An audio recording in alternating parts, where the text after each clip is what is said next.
El tema de hoy vamos a hablar sobre la paz. Como pueden ver ustedes en esta diapositiva, el tema es la paz. Es el tema número 3 del tercer parcial. Y igual que los anteriores, pues es muy importante entenderlo y poner en práctica lo que se requiere para lograr la paz. Que vamos a ir viendo en el desarrollo de la clase. Como introducción, primero hay que decir que la palabra paz proviene del latín pax, que significa acuerdo, pacto o situación, un estado de tranquilidad cuando no hay guerra. O sea que la paz es un estado entre dos guerras. Hay paz cuando no hay guerra. Cada día que pasa, el planeta tiene muchas áreas inseguras, motivados por una gran variedad de conflictos en expansión. Actualmente, ahorita, mientras nosotros nos despertamos, hay países que están en guerra. Hay países que están matando entre ellos. Entonces, nosotros hay que valorar esa paz que tenemos y hay que tratar de preservarla. Porque no hay nada más horrible que la guerra. En la guerra todos pierden, sobre todo la gente inocente. Desesperadamente el mundo busca cómo ponerse a salvo de este tipo de conflictos. A pesar de vivir en una aldea globalizada, hay muchas dificultades como la incomprensión y la realidad. La realidad que se vive es la brutalidad y la muerte. Déjenme que voy a silenciar ahí que tienen unos micrófonos activados. Una tercera dosis recomienda paz. 9 de la mañana. Que concentren en la clase. Entonces les estaba diciendo que la realidad es la brutalidad y la muerte en la guerra. La gente se encuentra atrapada por enfrentamientos que no valen la pena y se ve obligada a huir a zonas más tranquilas. Por eso hay bastante migración, donde los lugares donde hay guerra o donde hay extremada violencia. Porque la paz no solo es porque hay una guerra declarada, ¿verdad?, entre dos países o una guerra civil, sino también porque puede haber un fenómeno regional o local que genere una violencia extrema. Por ejemplo, en el caso de Honduras, el narcotráfico es algo que genera una violencia extrema que en algunas localidades de Honduras prácticamente es como que estuviera en guerra, porque hay tendaladas de muerte.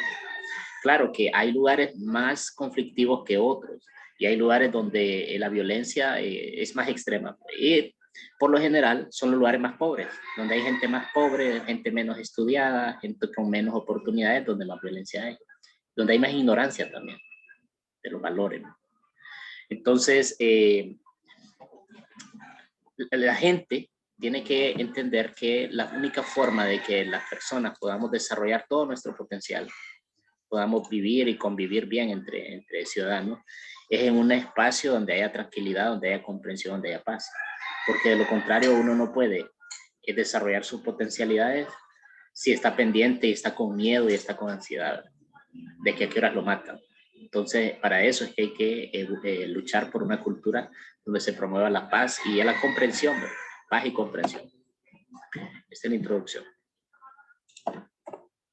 Entonces, los organismos internacionales tienen el deber de frenar los conflictos sin dejar a un lado el desorden de inhumanidades que no pueden quedar impunes. ¿Qué significa esto? Que si bien las Naciones Unidas tienen como lema desde que se creó promover la paz entre los estados, entre las naciones del mundo, esta paz no solo puede ser como de boca, sino que tiene que resolver el desorden que hay en esas naciones o en esas regiones, ¿no? Sobre todo luchando para que se cumpla el respeto a los derechos humanos, para que se vigile constantemente el cumplimiento de esos derechos. De lo contrario, si no hay justicia y si no hay amor hacia las personas que sufren, será muy difícil que se avance y que en esos países haya reconciliación. Porque lo más importante para eliminar la guerra o el conflicto en los países es que logren llegar a un punto de acuerdo y a un punto de reconciliación para evitar futuros brotes de guerra o de violencia. Entonces, desgraciadamente, los conflictos, cuando no se logra esa comprensión, se aumentan y existe demasiado odio personal que impide tener paz y respeto por los demás. Y esto se debe muchas veces al fanatismo ideológico que hay en algunos países contra otros o en algunas facciones dentro del mismo país contra otros del mismo país. Se terminan matando por la diferencia de ideas que tienen. Pueden ser ideas políticas o ideas religiosas. Al final es el fanatismo. Entonces el temor se ha vuelto característico del individuo que vive en esas localidades y no puede disfrutar, no puede gozar de ser un ciudadano y de sus derechos humanos. Para tener la mirada en alto y ver un horizonte más humano, hay que reemprender un camino de mayor compromiso hacia los demás, de comprensión y cooperación mutua, y poner en práctica la justicia como objeto de regulación de las relaciones personales y del individuo en la sociedad. ¿Qué significa todo esto? Que no puede haber verdadera paz si no hay un Estado de Derecho que luche porque la justicia se cumpla. Donde hay impunidad, impunidad es lo contrario a la justicia. Impunidad significa que alguien haga algo malo y no se le castigue, no se le sancione. ¿Okay? Entonces, donde hay impunidad no hay justicia y por lo tanto no va a haber paz, porque la gente que sufre la injusticia va a estar siempre reclamando dónde está el responsable, por qué no le hacen nada, y eso va a generar situaciones de intranquilidad y de violencia. ¿Okay? Entonces, por eso es importante lo de la paz. ¿Qué estrategias se proponen para lograr la paz? Bueno, primero, la voluntad. La verdadera paz no se consigue si no hay voluntad política, si no hay voluntad ciudadana, y para eso se requiere esfuerzos y también sacrificios, sacrificios en el sentido de que la gente tiene muchas veces que ceder su criterio, sus convicciones para lograr la paz. A veces uno puede tener la razón, pero tiene que saber cómo expresar ese pensamiento y no imponérselo a las demás personas. Lo correcto para lograr la paz es ser comprensivos y utilizar el diálogo. El número 2 es la exigencia. Lograr las cosas por sí mismos, ser firmes en las exigencias y de acuerdo con sus posibilidades. ¿Qué significa esto? Que no podemos nosotros querer que otras personas nos resuelvan los problemas. Por nosotros mismos tenemos que exigirnos ese cambio de actitud y mantenernos firmes, ¿verdad?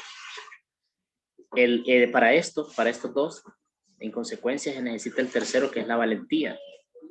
Los derechos deben defenderse mediante el diálogo, pero para dialogar se necesita también el espacio, las condiciones.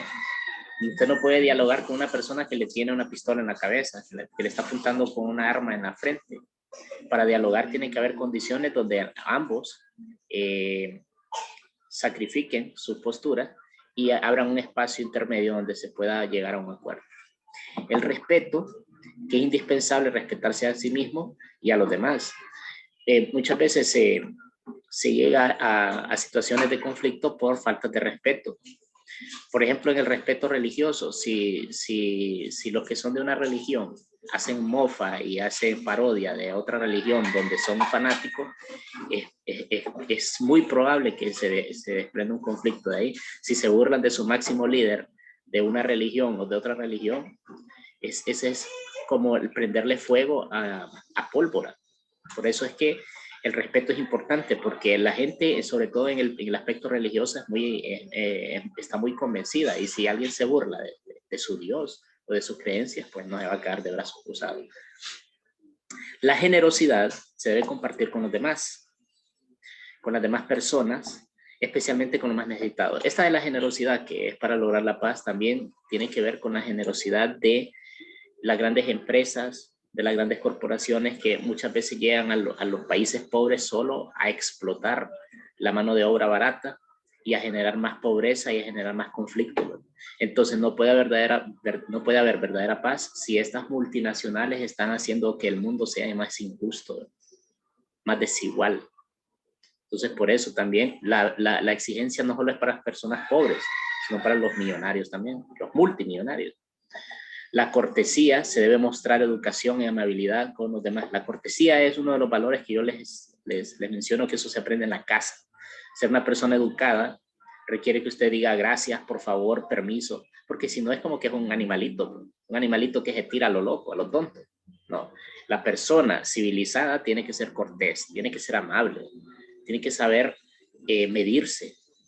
Hasta para escuchar música, usted no puede poner su música a todo volumen cuando quizá el vecino está enfermo, tiene dolor de cabeza, y usted por estar escuchando su musiquita a todo volumen ni se percata. Es falta de cortesía, falta de tacto, es falta de educación. Entonces hasta en eso se puede evitar violencia, se puede evitar malos entendidos la persona, teniendo tacto. Luego iría a lo de la cultura de la paz. La historia de la humanidad está llena de hechos y guerras que han causado millones de víctimas, millones. Sin embargo, la cultura de la violencia siempre se ha opuesto a la par la cultura de la paz. Y esto de la paz no es solo la ausencia de guerra, sino un estado de bienestar generalizado que permite el desarrollo. Eso es lo que les decía al principio en la introducción. No puede haber verdadera cultura de paz y verdadero ambiente de paz si no hay un estado de bienestar. Por ejemplo, si el Estado no hace accesible la educación y la salud y el empleo. Si no hay salud, educación y empleo, no va a haber paz tampoco. Entonces necesitamos un estado de bienestar. Hay mucha responsabilidad de parte del gobierno también para generar situación de paz en el país. Entonces el violento no nace, el violento se hace. Nadie nace queriendo buscar la guerra. Se va volviendo violento a medida se va dejando influenciar por la situación. Entonces las personas se vuelven violentas por fanatismo y por falta de valores. Comportamiento violento no es innato, que significa que no se nace. En ello influye el contexto cultural y también el mal ejemplo que muchas veces reciben de sus padres, porque si a ustedes sus padres les gritan y los tratan con malas palabras, ¿cómo ustedes van a salir educados? Prácticamente imposible, porque uno aprende del ejemplo, no aprende de las palabras. Si sus padres le dan el buen ejemplo y no son gritones ni maleducados, entonces ustedes van a ser también buenos hijos. Eso se va dando a la par. También los prejuicios. Hay mucho prejuicio machista de que los niños tienen que aguantar y que las niñas son delicadas y que aquí que allá. No. Nosotros tenemos que ser corteses parejos, tanto con los niños como con las niñas. Usted no puede ser amable solo con las niñas y tratar a los varones haciéndole bullying o haciéndole bromas tontas, ¿verdad? Hay que ser educados parejos, todos. El bullying es una situación de abuso que abunda, ¿verdad? Y genera violencia. Eso evita la paz. Eso contrapone a todo esto que estamos hablando. Y el bullying lo hacen los perdedores contra los inocentes. La persona que hace bullying es la que tiene el verdadero problema. No sé si sabían eso. Ahora bien, factores que favorecen la violencia: crisis de valores, predominio del hedonismo. El hedonismo que todo el mundo quiere ahora solo se preocupa por lo material, no le importa lo ético ni lo espiritual. Todo el mundo solo quiere aparentar lo que no tiene.